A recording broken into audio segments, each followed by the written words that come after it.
Ya, hari ini kita akan belajar mengenai zat makanan dan uji bahan makanan. Tujuan pembelajaran kita hari ini, yang pertama yaitu melalui kegiatan studi literasi, peserta didik mampu menjelaskan jenis-jenis zat makanan dengan benar. Lalu yang kedua, melalui kegiatan diskusi dengan dipandu oleh guru, peserta didik akan mampu menjelaskan kebutuhan energi untuk berbagai jenis kegiatan manusia dengan benar.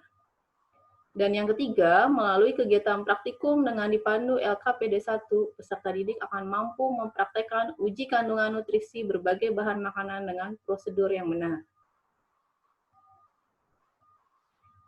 Pokok-pokok materi kita hari ini, yang pertama yaitu mengenai zat makanan atau nutrisi, lalu yang kedua jumlah energi berbagai aktivitas, dan yang ketiga adalah uji bahan makanan. Pertanyaannya di sini, pernahkah kamu merasa lapar ketika belajar? Nah, saat kamu lapar, apa yang akan kamu lakukan? Nah, tentunya kita kalau lapar pasti makan.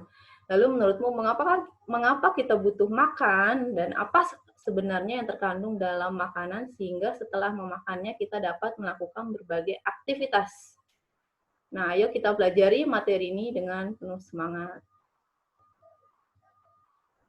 Kita akan belajar mengenai nutrisi terlebih dahulu. Nutrisi adalah bahan organik yang dibutuhkan makhluk hidup untuk fungsi normal dari sistem tubuh, pertumbuhan, dan pemeliharaan kesehatan. Setiap nutrisi atau gizi mempunyai fungsi yang berbeda. Ada 7 kelompok utama nutrisi, yaitu karbohidrat, protein, lemak, vitamin, mineral, serat, dan air. Nah, ini sebenarnya sudah pernah kalian pelajari waktu SD. Nah, kita akan mereview kembali dan mendalaminya satu persatu. Yang pertama, karbohidrat. Ada yang tahu apa itu fungsi karbohidrat? Kasih energi. Apa? Nggak ada yang tahu ini fungsi Memberikan karbohidrat? kita energi. Kenapa? Memberi kita energi. Memberi kita energi.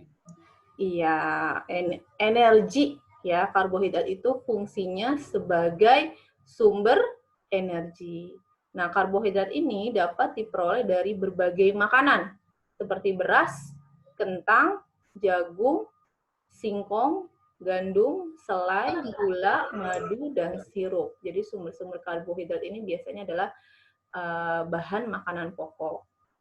Jenis karbohidrat ada 2, yaitu karbohidrat sederhana. Apa itu karbohidrat sederhana? Dia ini mudah dicerna oleh tubuh dan dapat langsung menjadi tenaga atau energi. Di sini biasanya disebut dengan glukosa.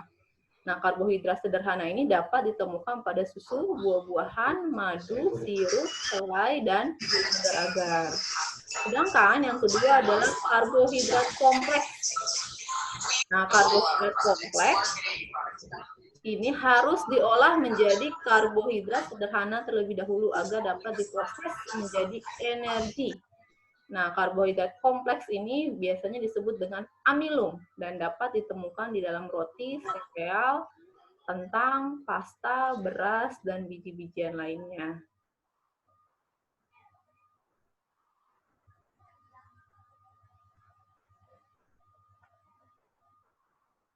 Kita lanjut. Yang kedua adalah protein.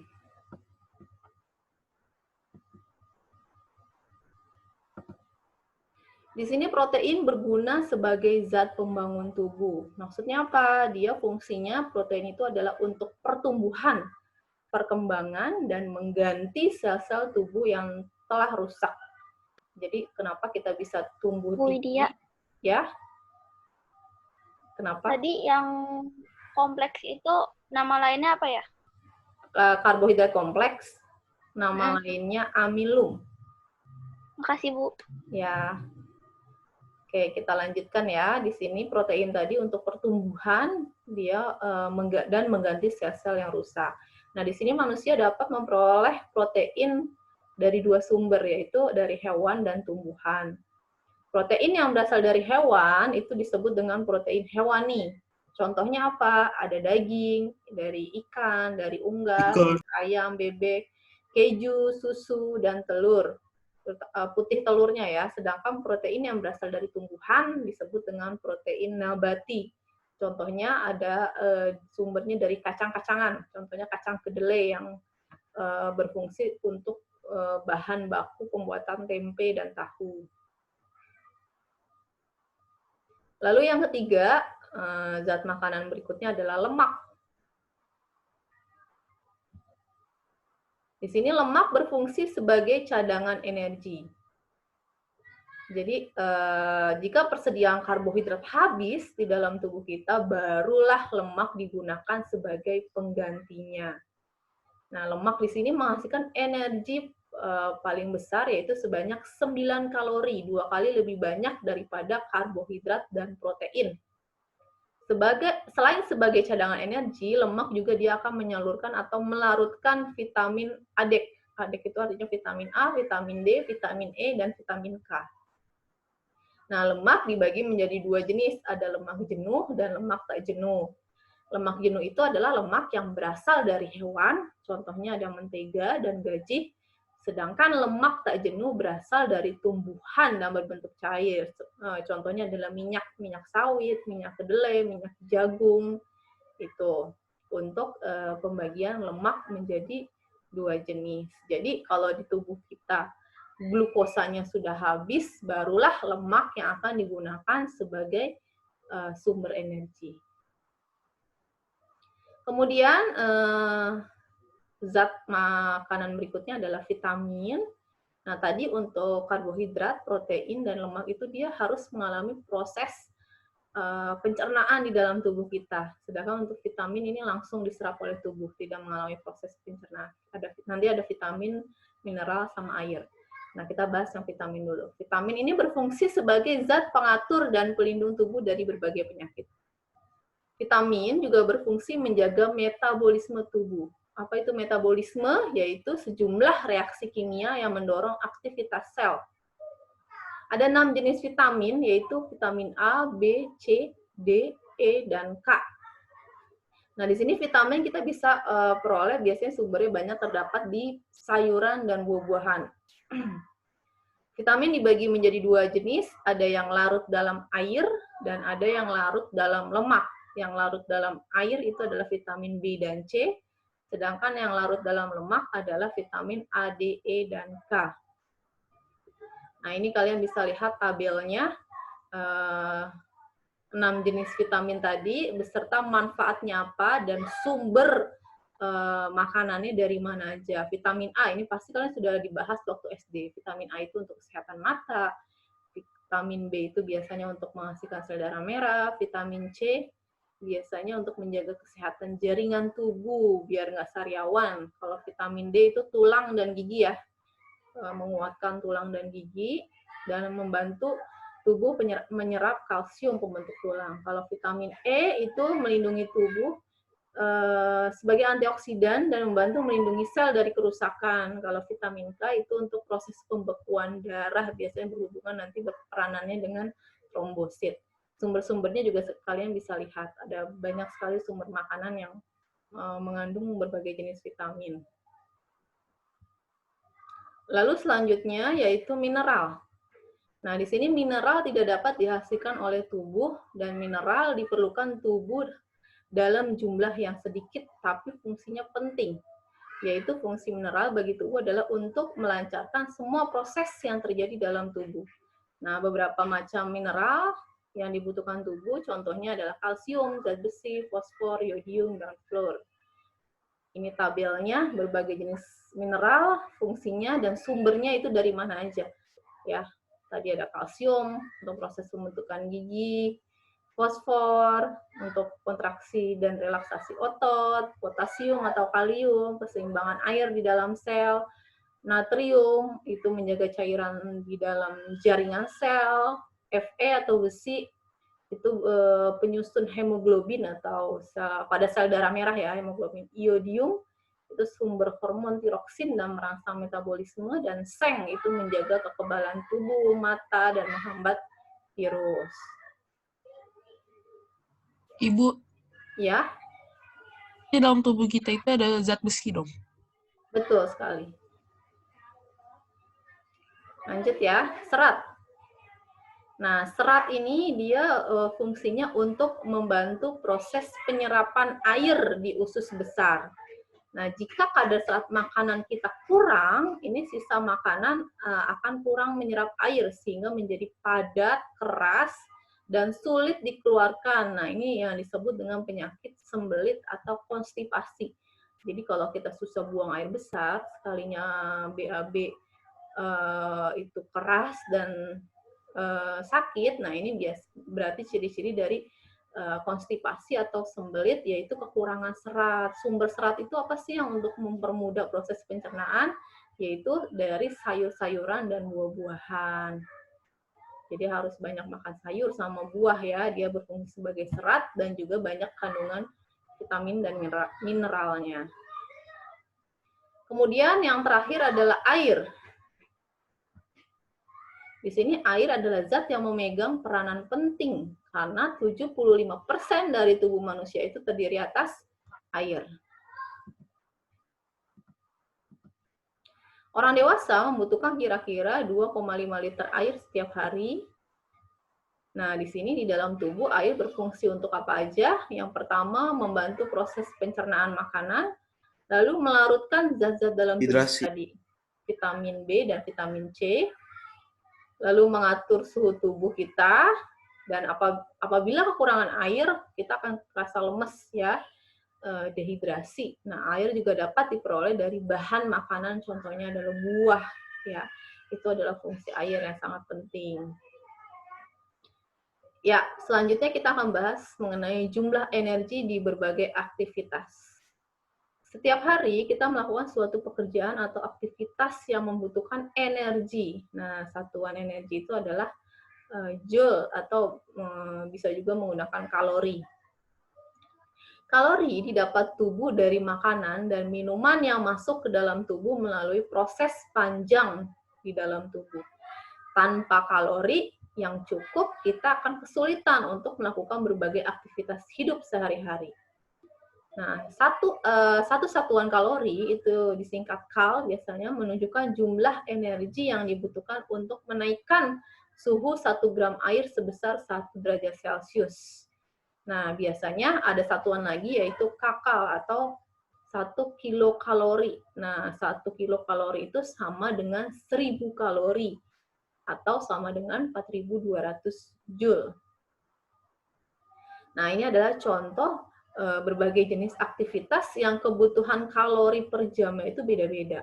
Semakin kita aktivitasnya berat, maka kebutuhan kalorinya semakin besar. Contohnya berjalan naik tangga itu 1100, berlari 570, berenang 500, latihan berat 450, berjalan-jalan hanya 200, sedangkan beristirahat itu kita butuh 100 kalori. Jadi di sini,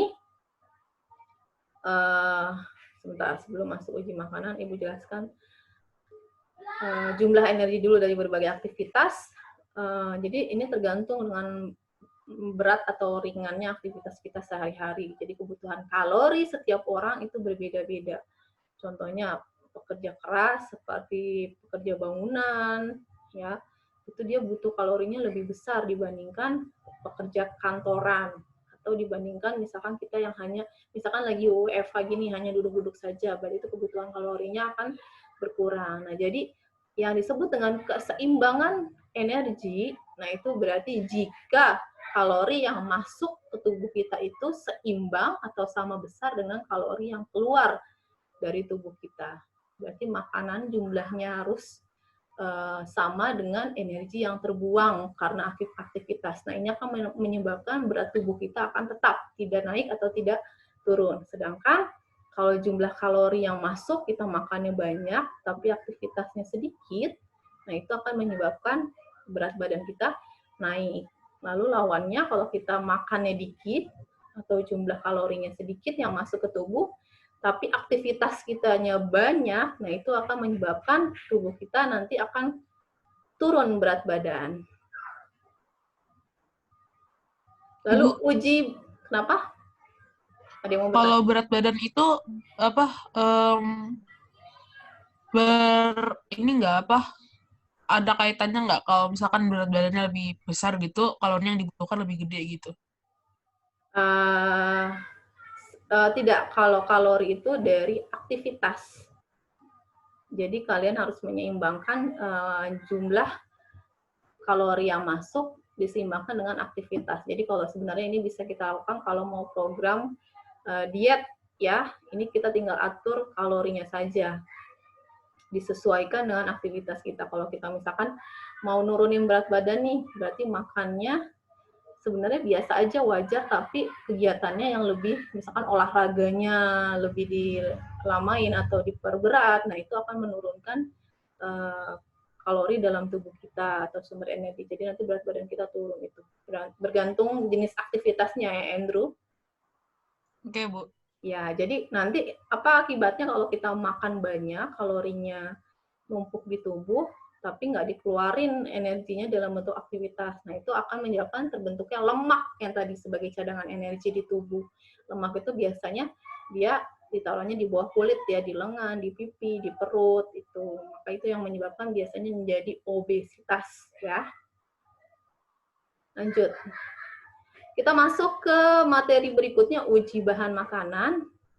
Ternyata makanan itu kan banyak sekali beragamnya. Nah, ini kita bisa uji apakah makanan yang kita makan itu mengandung protein, amilum, glukosa, atau lemak.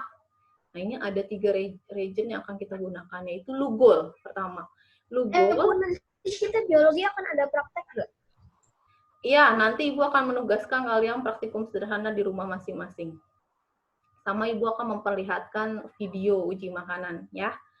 Lugol di sini digunakan untuk menguji bahan makanan yang mengandung karbohidrat. Karbohidratnya yang kompleks ya, yang disebut dengan amilum. Nah, bahan makanan yang mengandung amilum atau karbohidrat kompleks ini, jika ditetesi Lugol, akan berubah warna menjadi biru kehitaman. Raditya, kenapa? Lanjut ya. Tadi ingat-ingat dulu, Lugol atau iodin atau betadin ya, ini bisa untuk menguji bahan makanan yang mengandung karbohidrat kompleks yaitu amilum. Kalau ditetesin dia akan berubah jadi biru kehitaman, itu tandanya. Kenapa? Betadine tulisannya betadine gitu ya? Ya, betul. Pelangi yang biasa untuk obat luka luar. Lanjut, biuret. Nah, biuret ini dia reagen yang digunakan untuk menguji kandungan protein. Jadi biuret ini kalau kita tetesin ke makanan, kalau makanannya dia mengandung protein, maka dia akan berubah warna jadi ungu. Ini indikator warnanya ya. Tadi Lugol biru kehitaman, jika ada amilum, biuret jadi ungu kalau ada protein. Selanjutnya, Benedik. Benedik ini adalah reagen yang digunakan untuk menguji kandungan glukosa. Kalau Lugol kan tadi amilum, karbohidrat kompleks. Kalau Benedik ini karbohidrat sederhana, yaitu glukosa. Bahan makanan yang mengandung glukosa, tapi kalau ini Benedik kelakuannya tidak hanya ditetesi, ya harus ditetesi dan dipanaskan. Maka nanti jika berubah warnanya menjadi merah bata, maka si makanannya itu positif mengandung glukosa. Dan yang terakhir uji lemak. Kalau uji lemak nggak pakai reagen tertentu, dia pakai kertas buram aja atau kertas HPS biasa bisa. Di sini makanannya tinggal ditaruh di atas kertas, diolesin. Nah, kalau kertas buram itu menjadi transparan, transparan itu berarti tembus pandang ya anak-anak. Nah, ini berarti dia positif mengandung lemak ya. Tuh. Nah, kalau diringkasnya ini dibuat tabel seperti ini. Amilum dengan Lugol, perubahan warnanya akan biru kehitaman.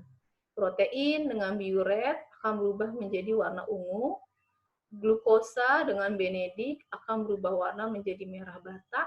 Lemak dengan kertas buramnya akan menjadi transparan. Nah, ini adalah reagen-reagen yang tadi kita gunakan. Burette, ini Benedict, dan ini Lugol. Ini sebenarnya sudah ada di lab karena kita tidak memungkinkan untuk ke sekolah. Nanti kita uji praktikumnya satu saja, yaitu menggunakan Lugol. Karena Lugol ini bisa diganti dengan betadine nih anak-anak. Kita lanjut ya. Oke, selesai untuk materi hari ini. Ini daftar pustakanya. Ada yang mau ditanyakan sampai sini? Ada yang mau ditanyakan anak-anak? Sudah jelas ya? Kalau sudah jelas. Ya, iya Bu. Ya, kenapa Radit? Ibu itu praktiknya dikumpulin kapan, Bu? Oke, ya, pertanyaannya bagus nih. Jadi nih Ibu, bentar. Ibu share screen aja deh. LKS-nya. Nanti LKS-nya Ibu kirim di Google Classroom ya anak-anak. Oke, Bu. Sebentar. Bu, LKS apa, Bu? Nah, ini nih perlihatkan. Udah kelihatan belum? Deadline-nya kapan, Bu? Iya, sebentar ya. Udah kelihatan belum? Kelihatan ya? Udah, Bu. Ya, jadi ada lembaga kerja peserta didik. Kalian hanya melakukan satu uji saja, yaitu uji amilum pada makanan. Ini nanti kalian lakukan di rumah, ya anak-anak. Deadline-nya Rabu depan. Berarti 1 minggu Ibu kasih waktu. Ini sederhana aja. Alat dan bahannya kita hanya butuh betadine. Wadahnya bebas, mau pakai apa aja, mau piring, mau mangkok. 4 buah. Lalu nasinya cukup sedikit aja, 1 sendok. Tahunya tahu mentah ya anak-anak, 1 sendok juga. Bu, Yang bagus itu warna itu yang bahannya yang dikumpulin buat minggu depan. enggak. Ini dikerjakan di rumah masing-masing, Rasyad. Minggu depan sudah harus dikumpulkan laporan ininya, LKPD-nya, ya. Nah, terus roti sama margarin. Kenapa, Rasyad? Semuanya, ya maksudnya semua LKPD-nya gitu. Iya, 1 LKPD ini. Jadi tiap siswa ngerjain di rumah masing-masing, karena kan kita nggak bisa bareng-bareng. Lagi ini gampang kok ya.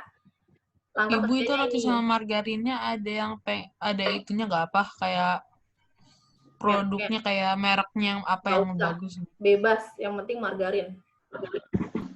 Jadi kalian cuma cukup sediakan nasi, tahu, roti, sama margarin, dan 1 botol betadine. Bu, ini gimana sih? Ini tuh yang uji amilum doang kan? Iya, betul. Karena kalau Burette Kan- dan Benedict tidak memungkinkan kita untuk reagennya itu sulit didapatkan. Jadi pakai yang amilum aja karena bisa menggunakan betadine yang mudah didapatkan. Itu ya. Ini di video ini, Bu. Bentar. Ini nanti Ibu share di Google Classroom untuk LKS-nya karena harus perlu kalian isi Bu Widya, langkah kerjanya. Kenapa? Bu Widya. Ya? Kenapa? Rotinya bebas ya, Bu? Siapa? Rotinya bebas ya, Bu? Iya, rotinya bebas. Tak. Oke, Bu. Bu Widya, Tapi cuman yang ada isinya ya, berarti yang paling bagus roti tawar. Kenapa? regen itu maksudnya gimana deh? Reagen itu dia reaksi atau zat untuk membuktikan kandungan bahan makanan. Tadi kan ada 3 jenis. Kalau Lugol untuk amilum, Burette untuk protein, dan Benedict untuk glukosa. Itu ya. Bu, pas kita ngerjain ini nggak perlu kita videoin kan? Nah, tidak perlu nih. Bagus nih pertanyaannya. Nanti cuma ditetesin aja ya ke tiap makanannya 3 tetes, lalu amati perubahan warnanya. Berarti tadi indikator warna untuk Lugol apa kalau positif. Nah, ini kalian tidak perlu video, tapi tinggal foto saja. Masukin ke tiap tabel hasil pengamatan. Contohnya nih nasi. Foto dulu sebelum ditetesin betadine. Lalu kalau udah ditetesin, difoto, taruh di sini fotonya. Kasih keterangan, misalkan warna putih awalnya, setelahnya jadi warna hijau, misalkan seperti itu, atau biru kehitaman ya. Begitu seterusnya ya anak-anak. Tahu. Nggak perlu kita apain dulu kan nasinya gitu, jadi cuma nasi biasa aja terus kita tetesin. Ditaruh foto di sini, dilampirin, sama dikasih keterangan warnanya apa. Sebelumnya warnanya apa, sesudah ditetesin berubah atau tidak jadi warna apa. Itu ya. Lanjut, kalau sudah, baru ada pertanyaan yang harus kalian jawab, pertanyaannya juga gampang, dan kesimpulan. Itu saja anak-anak. Ini Ibu kasih waktu 1 minggu. Berarti hari Rabu sudah terkumpul LKPD-nya. Sudah terisi lengkap, ya. Itu berarti kan kalian ada 4 hari libur nih, itu bisa dilakukan. Ini paling hanya butuh 15 menit kok ngerjainnya gampang, ya. Oke, ada pertanyaan lagi? Kalau tidak ada, Ibu ingatkan untuk absensi 85, berarti kurang 3 siswa yang belum absen. Kalau tidak ada pertanyaan, kita kembali ke Google Classroom ya. Untuk mengisi hari ini ada 5 soal quiz untuk kalian evaluasi dari hasil Zoom hari ini. Silakan. Assalamualaikum warahmatullahi wabarakatuh. Widya. Ya.